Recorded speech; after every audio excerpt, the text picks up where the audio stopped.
परिषद म्हणजे ज्या पद्धतीने माझ्यावर आरोप करण्यात आले त्या आरोपामध्ये कुठलंही तथ्यता ते गेल्या 4 दिवसामध्ये देऊ शकले नाहीत आणि या सगळ्या प्रकरणाचे आका हे आमदार निलेश राणे आहेत हे मात्र सिद्ध झालेलं आहे. खरं तर या बिलवलच्या खून प्रकरणामध्ये आम्ही आधी आरोप केले नव्हते. खून प्रकरणामध्ये सिद्धेश शिरसाट हे आरोपी झाल्यानंतर त्याला पोलिसांनी पकडल्यानंतर ज्या पद्धतीने आमदार निलेश राणे यांनी जिल्हा नियोजनच्या बैठकीमध्ये जिल्हा पोलीस प्रमुखांना 2 वर्षाची प्रकरणं तुम्ही कशी काय काढताय आणि तिथपासूनच या प्रकरणाचे आका हे निलेश राणे आहेत. खरं तर माझ्याबरोबर या सिद्धेश शिरसाटचा एकही फोटो किंवा तो आमच्या शिवसेनेचा पदाधिकारी होता एकही फोटो किंवा पुरावे ते काल देऊ शकले नाहीत. नंतर खाजगीत त्यांनी त्यांच्या कार्यकर्त्यांना सुद्धा आपल्या पद्धतीने झापलंय हे पण आम्हाला नंतर समजलं. परंतु माझी राजकीय पार्श्वभूमी किंवा माझा सामाजिक पार्श्वभूमी आपल्या सगळ्यांना माहितीच आहे. याआधीसुद्धा यांचेच चुलत काका अंकुश राणे यांच्या खून प्रकरणात सुद्धा माझ्यावर आरोप करण्यात आला होता. छत्रपती शिवाजी महाराजांच्या पुतळा पाडल्याप्रमाणे माझ्यावर आरोप करण्यात आला आणि काल पण माझ्यावर पुन्हा आरोप करण्यात आले. माझे दोन्ही मोबाईल नंबर हे सामान्य लोकांपर्यंत या जिल्ह्यातल्या लाखो लोकांपर्यंत माझे आहेत आणि त्या मोबाईलचे लोकेशन CDR आपण कधीही तपासा. आपलेच पक्षातील गृहमंत्री आहेत, आपले वडील खासदार आहेत, जिल्ह्याचे पालकमंत्री आपले भाऊ आहेत. त्यामुळे हे कधी CDR तपासा. गुन्हेगारी प्रवृत्तीच्या गुटखा माफियांबरोबर वाळू व्यावसायिकांबरोबर जसे आपण आता वाळू व्यावसायिकाकडनं महिन्याला 3,000 रुपये हप्ता घेण्याचं ठरवलं आहे आपले आशीर्वादामुळे, कारण आपण त्यांचे दाखा असल्यामुळे आज महिन्याला 3,000 रुपये हजारो गाडींकडनं डंपरचे आपल्या जे काल प्रेसला उभे होते आपल्या बाजूला त्यांच्या माध्यमातून महिन्याला 3,000 रुपये ज्याप्रमाणे बीडमध्ये राखेमध्ये पैसे गेले जातात त्याचप्रमाणे वाळूमध्ये आपले कार्यकर्ते पैसे गोळा करत आहेत हे सगळ्या जिल्ह्यावासियांना माहिती आहे. आणि त्यामुळे माझी पार्श्वभूमी आपल्याला माहिती असताना तुमची पार्श्वभूमीसुद्धा माहिती आहे. संदीप सावंत या आपल्याच कार्यकर्त्याला कशा पद्धतीने आपण मारलं आणि मुंबईत नेऊन त्याला कशा पद्धतीचे अत्याचार केलेत आणि त्यानंतर आपल्यावर कसा गुन्हा नोंद आहे हे सगळ्यांना माहिती आहे. सिंधुदुर्ग किल्ल्यावरच्या राड्याप्रमाणेसुद्धा आपल्यावर आपण ज्या पद्धतीने वागला ते सगळ्यांना माहिती आहे. आणि त्यामुळे आपली कशी पार्श्वभूमी आहे ही सगळ्या लोकांना माहिती आहे.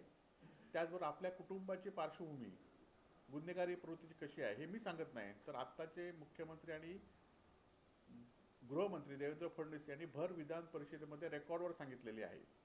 आणि त्यामुळे माझ्या पार्श्वभूमीपेक्षा तुमची पार्श्वभूमी कशी आहे सगळ्या महाराष्ट्रातल्या जनतेला माहिती आहे. आणि त्यामुळे एका सामान्य कुटुंबातल्या न्याय मिळत असेल तर आपण त्यांच्यावर आरोप करा की 2 वर्षांनी हे कुटुंबाने तक्रार कशी काय केली. खरं तर तुम्ही लोकप्रतिनिधी म्हणून तुम्ही त्या कुटुंबाच्या पाठीशी राहिलं पाहिजे होतं. परंतु आपण आज या शिरसाटच्याकडनं अनेक आपण उपक्रम साजरे केलेले आहेत, त्याचे फोटो या ठिकाणी आहेत. आपल्या ट्विटरवर हे फोटो आहेत. त्याचबरोबर आपण त्यांना कशा पद्धतीने आशीर्वाद देत आहे हे पण या ठिकाणी आपण त्यांना कसा आशीर्वाद देत आहे, तू काही कर मी तुझ्या पाठीशी आहे, हा फोटो पण आपल्यासमोर या ठिकाणी आहे. त्यामुळे या प्रकरणामध्ये आपणच त्यांचे आका आहात आणि अशी प्रकरणं करा मी तुमच्या पाठीशी असं तुम्ही सांगण्याचा प्रयत्न करत होता जर हे प्रकरण आम्ही बाहेर काढलं नसतं तर. आणि त्यामुळे येणाऱ्या काळामध्ये माझी चौकशी खुलेआम तुम्ही कुठली या ठिकाणी करा. आज गेल्या 6 महिन्यानंतर आपण निवडून गेल्यानंतर आपल्या निवडणुकीसाठी प्रयत्न करणारे भारतीय जनता पार्टीचे जे कार्यकर्ते होते ते काल कुठल्याही आपल्या बचावासाठी नव्हते, कारण त्यांना माहिती आहे की ह्या शिरसाट किंवा तुमच्याबरोबर आणि 2-4 लोक फिरत आहेत ज्यांच्यावर हद्दपारीचे प्रस्ताव आहेत, रेकॉर्डवर आहेत, त्यांना तुम्ही घेऊन फिरताय. आणि त्यामुळे या सगळ्याला भारतीय जनता पार्टीच्या कार्यकर्त्यांचा पाठिंबा नव्हतं हे कालच्या पत्रकार परिषदेमधून आम्हाला दिसलं आहे. परंतु आज आम्ही 10 वर्ष लोकप्रतिनिधी असताना कुठल्याही दारू व्यावसायिकांबरोबर गुटखा व्यावसायिकांबरोबर मटक्यावाल्यांबरोबर आमचे फोटो नव्हते. आता आपण आल्यानंतर हे सगळ्यांचे आका बनवण्याचा प्रयत्न करताय आणि माझ्यावर आरोप करण्यापेक्षा तुम्ही ज्याप्रमाणे कायदा सुव्यवस्था राहिली पाहिजे, तर ज्या लोकांवर, तुमच्या जवळच्या लोकांवर ज्यांचे तुम्ही आहात त्यांच्यावर हद्दबारीचे प्रस्ताव लवकरात लवकर पोलिसांना, जे आपण थांबवले ते पोलिसांनी करावे, असं आपल्या माध्यमातून पोलिसांना सुद्धा आवाहन या ठिकाणी करतोय. याआधी सुद्धा आपल्याला माहिती असेल की त्यांचेच कार्यकर्ते सुदन बांदिवडेकर, रावजी वंजू यांच्यावर कशा पद्धतीने हल्ले झालेत, आणि त्यामुळे ह्यांचा इतिहास आता पुन्हा सिंधुदुर्गात वेगळा सांगण्याची गरज नाही, एवढंच या निमित्ताने सांगतो. तुम्हाला काय विचारायचं? निलेश राणे म्हणतात की 2009 पासून शिरसाट आणि नाईकांचे संबंध होते, त्यांची सीडीआर रिपोर्ट चेक करा. नाही, माझं ते आव्हान आहे. आधी 5 दिवसापूर्वी त्यांनी सांगितलं होतं की वैभव नायकांवर सिद्ध शिरसाटचे फोटो आहेत. 5 दिवसानंतर सुद्धा ते एकही फोटो दाखवू शकले नाहीत. त्याचप्रमाणे माझे CDR, माझे मोबाईल नंबर मी पोलिसांकडे आहेत, सगळ्या लोकांकडे आहेत, आपल्यामधून पुन्हा पोलिसांना देतो. परंतु तुम्ही जर तुमच्यात हिंमत असेल तर तुमचे फोनचे कॉल डिटेल तुम्ही उघड करा, म्हणजे शिरसाटबरोबर तुमचे कसे संबंध आहेत हे लोकांसमोर दिसून येईल. किंवा पोलिसांनी सुद्धा शिरसाटांचे फोनचे सगळे जे बॅकअप घेतले तर कोणाकोणाशी त्यांनी कॉन्टॅक्ट केला होता आणि त्यांना कोणाकोणाचे फोन आले होते, कोणी त्यांना वाचवण्यासाठी प्रयत्न केला होता, हे सगळं या ठिकाणी दिसून येईल किंवा प्रसिद्ध होईल. 2 वर्षापूर्वी ज्याचा खून झाला त्या नायकांना समजलं होतं, तर मग त्यांनी त्यावेळेला आवाज का उठवला नाही असं देखील खरं तर वैभव नाईकांना ताब्यात घ्या असं त्यांनी मागणी केली. नाही, माझं आव्हान आहे, मी पोलिसांनी मला कधी बोलवलं तर मी तिथे जाण्यास तयार आहे. कारण मला माहिती आहे की तुम्ही येणेप्रमाणे अनेक प्रकारातून मला या ठिकाणी गुंतवण्यासाठी, मला वेगळ्या प्रकरणामध्ये अडकवण्यासाठी प्रयत्न करतायत. आपली सगळी टीम लागलेली आहे, आपली सगळी सत्ता लागलेली आहे. परंतु मी एक सामान्य कार्यकर्ता आहे, लोकांचे प्रश्न घेऊन लोकांपुढे येत असतो. आज या खून प्रकरणामध्ये मी पहिल्यांदाच सांगितलं की ह्या खून प्रकरणाचा तपास किंवा तक्रार आम्ही केली नव्हती.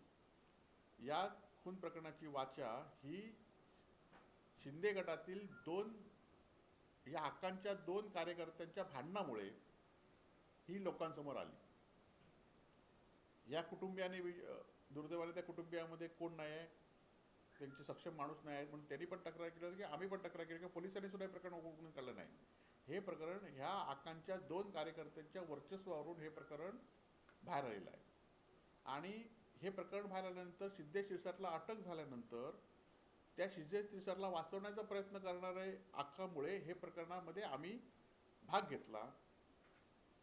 जिल्हा नियोजनच्या बैठकीमध्ये किंवा स्थानिक चॅनलला मुलाखत देताना त्यांनी सांगितलं की 2 वर्षाची प्रकरणं पोलीस का उघडतायत, आणि 2 वर्षापूर्वीचं उघडलेलं प्रकरण हे एकमेव प्रकरण होतं अटक झाल्यानंतर. त्यामुळे या प्रकरणाला आम्ही वाचा फोडली आणि आम्ही या प्रकरणाच्या पुढे सुद्धा या ठिकाणी जाणार आहोत. वैभव नाईकांना या प्रकरणात माफी नाही. त्यांनी जर त्यांना माहीत होतं शिरसाटची हत्या झाली आहे, बिडवलकरची हत्या झाली, तर त्यांनी तो व्हिडिओ समाज बांधवांवर का टाकला, तो पोलिसांकडे का नाही घेऊन गेले? बिडवलकरची हत्या झाल्यानंतर जो व्हिडिओ आला तो समाज माध्यमातूनच पहिल्यांदा प्रसिद्ध झाला चॅनलमध्ये, आणि त्यानंतर तो मी माझ्या फेसबुकच्या माध्यमातून ट्विट केला आणि त्या प्रकरणाला वाचा राज्यभर पोचली. आणि त्यामुळे त्यांना मला तुमच्याकडनं माफी मुळीच गरज नाही आहे. त्यामुळे त्या प्रकरणाची वाचा फोडल्यामुळेच ते माझ्यावरही आरोप करतायत.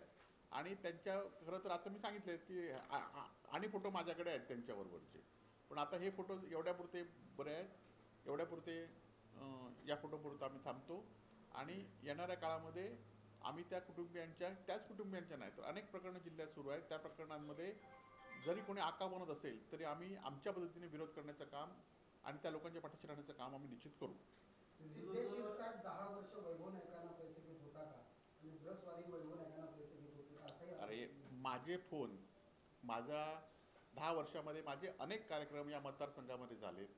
एखादी कार्यक्रमाला 1 रुपया जरी कोणाकडे घेतला तर त्यांनी सांगावं. या उलट ह्यांच्या अनेक कार्यक्रमात, दहीहंडी असून देत, नरकासूर स्पर्धा असून देत, वाढदिवस असून देत, अनेक कार्यक्रमाला ह्या सिद्धेश शिरसाटने पैसे दिलेत आकांना. हे जगजाहीर आहे आणि त्याचे फोटो सगळे आहेत. अवैध धंदेवाल्यांना वैभव नाईक यांनी पोचले असेल.